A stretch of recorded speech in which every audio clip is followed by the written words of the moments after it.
Hello बच्चों, चलिए प्रश्न को देखते हैं। प्रश्न है, copper nitrate, silver nitrate, mercury nitrate, magnesium nitrate के 1 मोल प्रति लीटर से युक्त विलयन अक्रिय इलेक्ट्रोड को प्रयुक्त करते हुए विद्युत अपघटित होता है।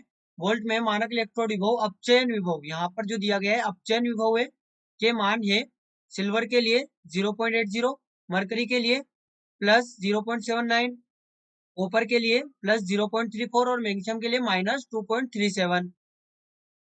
वोल्टता वृद्धि के साथ कैथोड पर धातुओं के एकत्र होने का क्रम होगा। विकल्प ए सिल्वर मरकरी कॉपर मैग्नीशियम, विकल्प बी कॉपर मरकरी सिल्वर, विकल्प सी सिल्वर मरकरी कॉपर और विकल्प D magnesium copper mercury silver. तो देखिए बच्चों, यहाँ पर बात करें प्रश्न की मुख्य अवधारणा की। मुख्य अवधारणा देखिए हमारे पास में हमें दिया गया है यहाँ पर अपचयन विभव। वैसे तो देखिए यहाँ पर इनका ऑक्सीकरण हो रहा है। यदि यहाँ पर दिया नहीं होता अपचयन विभव तो हम इसको ऑक्सीकरण विभव मानते, लेकिन अभी दिया गया है अपचयन विभव तो हम इसको अपचयन विभव ही यहाँ पर मानेंगे। अब देखिए होगा क्या, जैसा कि हमें पता है कि जो कैथोड होता है, कैथोड पर अपचयन होता है, कैथोड पर अपचयन अपचयन होता है। अब बच्चों हमें जैसा कि पता है कि जिसका अपचयन होगा वो यहाँ पर ऑक्सीकारक कहलाता है। जिसका अपचयन होगा या होता है वो यहाँ पर ऑक्सीकारक ऑक्सीकारक होगा। अब देखिए होता क्या है कि जो विद्युत रासायनिक श्रेणी हमारे पास में है, विद्युत रासायनिक श्रेणी, अब विद्युत रासायनिक श्रेणी में जिसका जिसका मानक अपचयन विभव, ये हमें यहाँ पर जो अपचयन विभव दिया गया है, जिसका मानक अपचयन विभव मानक अपचयन विभव अधिक धनात्मक होता है, अधिक धनात्मक होता है, अधिक धनात्मक होता है, वह प्रबल प्रबल ऑक्सीकारक प्रबल ऑक्सीकारक होता है, प्रबल ऑक्सीकारक होता है। अब बच्चों यदि इसका वाइस वर्सा करें, यानी कि इसका जो उल्टा करें बिल्कुल, कि जिसका मानक अपचयन वो अधिक ऋणात्मक होगा, वो यहाँ पर प्रबल अपचयक होगा। ये हमारे पास में कथन हो सकता है, लेकिन अभी हम बात कर रहे हैं ऑक्सीकरण, यहाँ पर ऑक्सीकारक की, तो इसका मानक अपचयन विभव अधिक धनात्मक होगा, वह प्रबल ऑक्सीकारक होगा।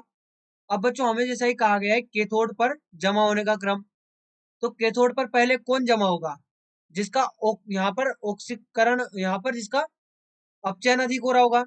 कैथोड पर अपचयन होता है और कैथोड पर पहले एकत्र कौन हो रहा होगा, जिसका अपचयन अधिक हो रहा होगा, यानी कि पहले अपचयन हो रहा होगा। और जिसका पहले अपचयन हो रहा होगा यानी कि वो प्रबल ऑक्सीकारक है। यानी कि हम कह सकते हैं कि जो कैथोड पर कैथोड पर जमा होने का क्रम है, जमा होने का क्रम।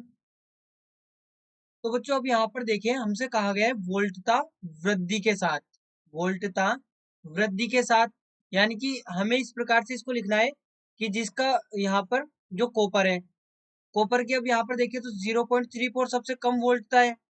यहाँ पर यदि वोल्टता वृद्धि की बात करें तो देखिए 0.34, यहाँ पर 0.34, उसके बाद में वोल्टता में वृद्धि +0.79, उसके बाद में ये यहाँ पर होगा +0.80। अब यहाँ पर हम मैग्नीशियम की बात क्यों नहीं करेंगे, तो देखिए जो मैग्नीशियम हमारे पास में होगा, यहाँ पर जो मैग्नीशियम हमारे पास में होगा बच्चों, मैग्नीशियम का इलेक्ट्रोडिपो यदि देखें तो ये यहाँ पर ऋणात्मक है, ऋणात्मक है, यानी कि ये प्रबल अपचायक है, प्रबल अपचायक अपचायक, यानी कि इसका अपचयन यहाँ पर होता ही नहीं है, इसका यहाँ पर अपचयन होता ही नहीं है। तो यहाँ पर इसलिए ये दिया भी नहीं गया, प्रबल अपचायक होने के कारण इसका अपचयन नहीं होगा। यहाँ पर हम लिख दें मैग्नीशियम प्रबल अपचायक है, अपचायक है, इसलिए इसलिए इसका इसका अपचयन नहीं होता, इसलिए इसका अपचयन नहीं होता है। तो देखिए यहाँ पर जो हमारे पास में हमने लिखा है वोल्टता में वृद्धि के साथ, तो वोल्टता में वृद्धि इस क्रम में हो रही है, तो यहाँ पर जो धातु के जमा होने का क्रम होगा वो भी इसी प्रकार से होगा। तो यहाँ पर इसलिए जो हमारा सही विकल्प होगा वो यहाँ पर होगा विकल्प बी, कॉपर।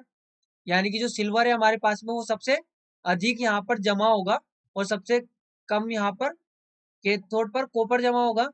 तो इसलिए हम कह सकते हैं कि हमारे पास में विकल्प बी बिल्कुल सही उत्तर होगा। तो बच्चों आशा करते हैं आपको प्रश्न समझ आया होगा। धन्यवाद।